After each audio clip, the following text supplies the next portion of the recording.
ഫിലാഡൽഫിയയിലെ ഒരു തെരുവിന്റെ കാഴ്ചയാണിത്. ലഹരി ഉപയോഗിച്ച് ഒരുപാട് പേർ ബോധമില്ലാതെ കിടക്കുന്നു.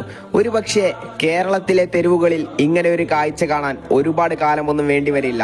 2025 നടന്ന കൊലപാതകങ്ങളുടെ ലിസ്റ്റ് എടുത്തു നോക്കിയാൽ അതിൽ കൊല നടത്തിയ അധിക പേരും ലഹരി ഉപയോഗിച്ചിരുന്നു. തന്റെ മുന്നിലേക്ക് പണവുമായി വരുന്ന ഏത് പിഞ്ചു കുഞ്ഞിന്റെ കൈകളിലേക്കും ലഹരി വെച്ചു കൊടുക്കാൻ മടിയില്ലാത്ത കഴുകന്മാർ വായുന്ന നാടാണിത്. ലഹരി മാത്രമല്ല, കുറച്ച് ദിവസങ്ങൾക്ക് മുമ്പ് ക്ലാസ്സിലെ ഒരു ചർച്ചയ്ക്കിടെ ഒരു കുട്ടി സാറിനോടൊരു ചോദ്യം ചോദിച്ചു.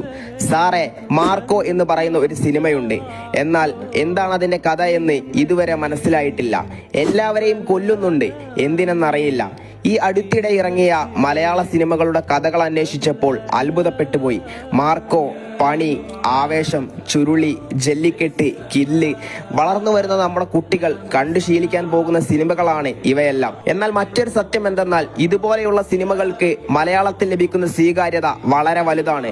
കഴിഞ്ഞ ദിവസം തന്റെ ഉമ്മയും അനിയനും അടക്കം 5 പേരെ കൊലപ്പെടുത്തിയ ചെറുപ്പക്കാരൻ നിരന്തരമായി സിനിമകൾ കാണാറുണ്ടെന്നും പല കഥാപാത്രങ്ങളെയും അനുകരിക്കാറുണ്ടെന്നും അറിയാൻ സാധിച്ചു. രക്തപരിശോധനയിലൂടെ കൊല നടത്തുന്ന സമയത്ത് അയാൾ ലഹരി ഉപയോഗിച്ചിട്ടുണ്ടെന്നും അറിയാൻ സാധിച്ചു. ഇങ്ങനെ സിനിമയെ അനുകരിച്ച ഒരുപാട് ഉദാഹരണങ്ങൾ നമുക്ക് മുന്നിലുണ്ട്. ദൃശ്യം കണ്ടു നടത്തിയ കൊലപാതകങ്ങൾ, ധൂം കണ്ടു നടത്തിയ മോഷണങ്ങൾ, എന്തിനേറെ പറയുന്നു KGF കണ്ട് റോക്കി ബയ്യാവാൻ നാട് വിട്ടു പോയവർ വരെ ഉണ്ട്.